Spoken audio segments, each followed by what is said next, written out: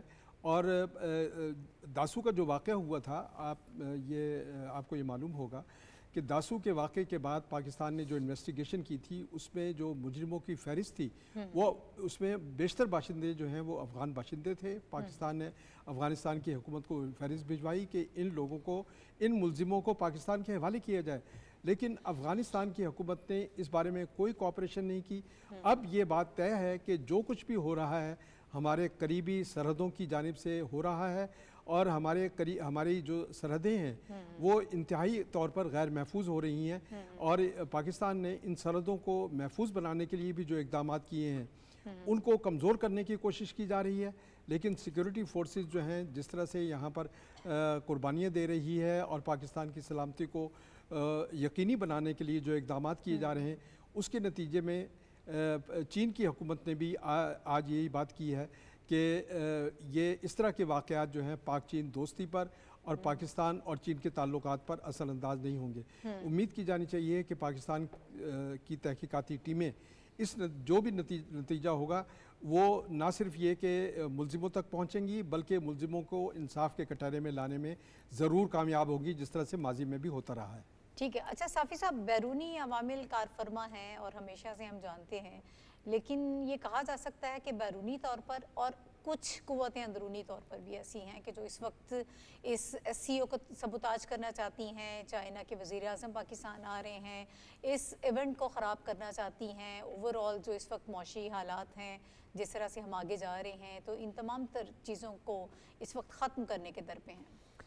ناہید، میں تو بیرونی سے زیادہ اندرونی قوتوں سے خوف زدہ بھی ہوں، اور مجھے ان کے اس رویے پہ شدید افسوس بھی ہے. جو کچھ سیاست کے لبادے میں، جو لوگ حقوق کے لبادے میں، جو لوگ انسانی حقوق اور انسانی آزادی کے نام پہ جو کچھ ہماری ریاست کے ساتھ کر رہے ہیں، اب وہ چہرے رفتہ رفتہ بالکل بے نقاب ہوتے جا رہے. گوچہ پاکستان کی ریاست کو ہمیشہ سے پراکسیز کا نشانہ بنایا گیا ہے، لیکن ٹھیک ہے، ہم نے قربانیاں بڑی دی ہے، ہم نے حالات بڑے سخت جھیلے ہیں، لیکن اس میں یہ فائدہ ہمیں ضرور ہوا کہ وہ ان چہروں سے نقاب اترتے جا رہے ہیں جو ریاست پاکستان کے دشمن ہیں. اب بی ایل اے کے بارے میں جب پابندی لگی تو بہت سارے لوگوں نے ان پہ یہ واویلا مچایا کہ یہ بلوچ حقوق کے لڑنے والی ایک تنظیم ہے، ان کو مین سٹریم سے ہٹانا جو ہے وہ ایک زیادتی ہوگی اور ایک مزید احساسی محرومی کا اظہار ہوگا. پھر مجید بریگیڈ پہ جب پابندی لگی، لیکن آج وہ خود دعوے کر رہے ہیں، یہ پہلا واقعہ نہیں ہے کہ مجید بریگیڈ جو ہے اس قسم کے گناہوں کاموں میں ملوث ہے. پاک چین دوستی کو خراب کرنے کے لیے نہ صرف بیرون ملک بلکہ اندرونی ملک کچھ سیاسی اور غیر سیاسی قوتیں جو ہے وہ سرگرم ہیں. ہمیں اس جانب خصوصی توجہ دینی ہوگی. یہ ایک حساس آنے والے 2 ہفتے ہیں. اس سی او کا اجلاس ہے، چینی وزیر اعظم پاکستان تشریف لا رہے ہیں. حافظ صاحب نے بتایا کہ 26 ممالک کے اور ہیڈ آف دا گورنمنٹ اور ان کے نمائندے پاکستان تشریف لا رہے ہیں. تو اب ہمیں اپنے دوست اور دشمن کا پہچان ہونا چاہیے. چین ہمارا دوست ہے، وہ اس کی حقیقت مسلمہ ہے.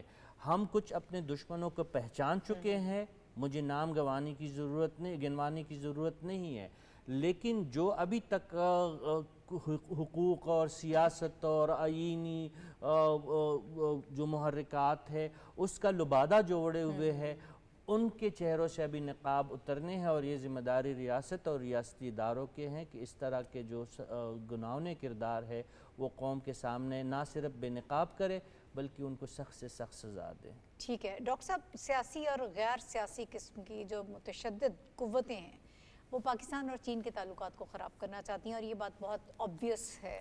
اور ایک سافٹ ٹارگٹ جو ہے اس کا کل رات کو انتخاب کیا گیا ایئرپورٹ کے قریب، جو خودکش بم دھماکہ ہوا. تو کیسے نپٹا جائے ان مسائل سے، اور خاص طور پر یہ ٹائم فریم جس کی ہم بات کر رہے ہیں یہ بہت امپورٹنٹ ہے. ناہید، آپ بالکل درست کہہ رہی ہیں، یہ ٹائم فریم تو بہت امپورٹنٹ ہے. اور آپ اس کو ذرا سا کڑیاں ملا کے دیکھیں نا تو بڑی عجیب و غریب صورتحال بنتی ہے. توقع یہ کی جا رہی تھی کہ افغانستان، جیسے ابھی حافظ صاحب فرما رہے تھے کہ افغانستان کو انگیج کریں گے تو وہ خطے کی غربت کے خاتمے کے لیے جو یہ ایک مہا منصوبہ ہے اس پہ شریک ہو جائے گا، اور چائنا نے اس کو انگیج کیا. لیکن نظر یہ آ رہا ہے کہ افغانستان کی سمجھ میں یہ بات آئی نہیں ہے. وہ ابھی بھی ان قوتوں کے ساتھ کھڑا ہوا ہے جو ان منصوبوں کو اور خطے کے امن کو تہوبالا کر رہی ہیں. ایک بات. ٹھیک ہے. دوسری بات یہ ہے انگیج کرنے کے بعد اس کی سمجھ میں نہیں آئی بات نا. دوسری بات یہ دیکھیں کہ کچھ ایسی خطے کے اندر ہمارے پڑوس میں ایسی قوتیں موجود ہیں، میں کسی کا نام نہیں لینا چاہتا، وہ پہلے آپ یہ دیکھتے ہیں کہ انہوں نے ایس سی او سے لا تعلقی ظاہر کی. اس کے بعد جب یہ دیکھیں کہ پوری دنیا اس ایس سی او کے ساتھ اور پاکستان میں اس کے انعقاد کے لیے پرعزم ہے، تو انہوں نے بھی اپنی شرکت ظاہر کر دی. لیکن اب آپ یہ دیکھیں کہ جب یہ پتہ چلا کہ وہ لوگ یہاں آ رہے ہیں تو پاکستان کی ایک سیاسی قوت نے کہا کہ ہم اس کے وزیر خارجہ کو دعوت دیں گے کہ ڈی چوک پر وہ ہماری اجتماع سے خطاب کریں. جی بالکل. اب بلوچستان پہ چلے جائیے. بلوچستان میں جن لوگوں نے یہ حملہ تسلیم کیا ہے، قبول کیا ہے، ان کے بھی تانے بانے اسی منصوبے کے ساتھ آپ کو ملتے ہوئے نظر آ رہے ہیں. کیسے نظر آ رہے ہیں؟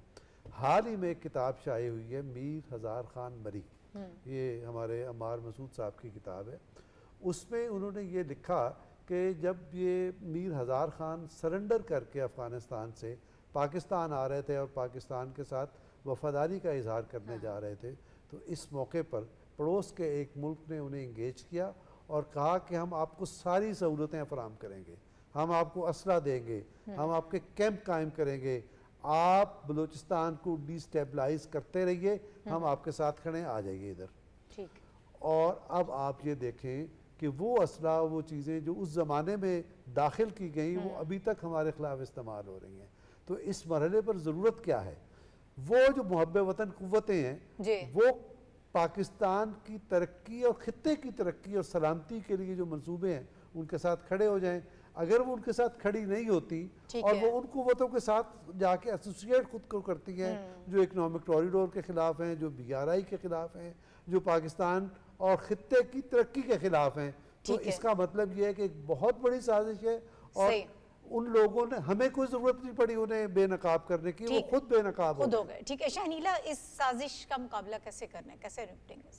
دیکھیں، ہمیں اندرونی اور بیرونی دونوں چیلنجز ہیں. اب جو بیرونی طور پہ جو آ رہے ہیں، جیسے افغانستان کے اندر 23 کے قریب دہشت گرد تنظیمیں، جن میں سے 17 پاکستان کے اندر داخل ہو چکی ہیں، دہشت گردی کر رہی ہیں، ان کی سپلائی لائن جو ہے نا اس کو توڑنے کی ضرورت ہے. وہاں یہ جو عزم استحکام آپریشن تھا، یہ جو سمگلنگ کے خلاف تھا، وہ اسی طرح تھا نا کہ وہاں سے جو یہ جو سمگلر ہیں وہ ان کی سمگلنگ وہاں سے جو کر رہے ہیں کھربوں روپیہ کما رہے ہیں، اور وہ ان دہشت گردوں تنظیموں کو دیتے ہیں تاکہ یہ ڈی سٹیبلائز پاکستان کو کرتے رہے، ان کا سمگلنگ کا سسٹم جو چلتا رہے. اس کو روکنے کی ضرورت ہے. اسی طرح بلوچستان کے اندر بھی یہی ہے کہ یہ جو علیحدگی پسند تنظیمیں ہیں، جن کو کئی لوگ ناراض بلوچ کہہ دیتے ہیں ہمارے یہاں پر دوست، وہ جو علیحدگی پسند تنظیم ہے وہ پاکستان کو ڈیسٹیبلائز کرنے، ان کا بھی تانے بانے اسی طرح ان چیزوں کے ساتھ جڑے ہوتے ہیں. آپ کو پہلے تو یہ سپلائی لائن جو ہے اس کو توڑنا پڑے گا، سمگلنگ کو روکنا پڑے گا، ان کو جہاں سے فنڈنگ ہو رہی ہے اس کو روکنا پڑے گا. پھر اس کے بعد جو لوگ برین واش ہو رہے ہیں، جو ان کا ہتھیار بن رہے ہیں، ان لوگوں کو انگیج کرنا ہوگا. پاکستان کے اندر جو سیاسی جماعت جو انتشار پھیلانا چاہتی ہے اس کے ساتھ بھی اب سختی سے نپٹے. ہر دفعہ ہم یہ دیکھ لیتے ہیں، ہم شہر بند کر دیتے ہیں، روڈ بند کر دیتے ہیں، لیکن ہم ان کو سزائیں نہیں دے رہے ہیں. تو جو لوگ پکڑے جا رہے ہیں، اب ان کو اگر آپ جزا اور سزا کا نظام قائم کریں گے، ان کو سزائیں ملیں گی، تو پھر آپ کے ملک کے اندر آہستہ آہستہ دہشت گردی پہ قابو پایا جائے گا. جیسے کہ پیچھے لوگوں کو پکڑا جا رہا تھا، گرفتاریاں ہو رہی تھی، تو اگست کی نسبت ستمبر میں دہشت گردی کے واقعات کم ہوئے ہیں. تو یہ ہے کہ حکومت کو ایک پیج پہ آنا ہوگا، تمام سیاسی پارٹیوں کو بھی اس میں انگیج کرنا ہوگا، ایک پالیسی بنانی ہوگی اور اس پہ سختی سے کارآمد ہونا ہوگا. ٹھیک ہے. یہ تو کچلنے کا وقت ہے نا، جو اس وقت اس کانفرنس کو سبوتاج کر رہا ہے، کچل دے بے رحمی کے ساتھ. کانفرنس کے علاوہ بھی اوورآل دہشت گردی ہے، اس کو کچلنے کی ضروری ہے. ایگزیکٹلی.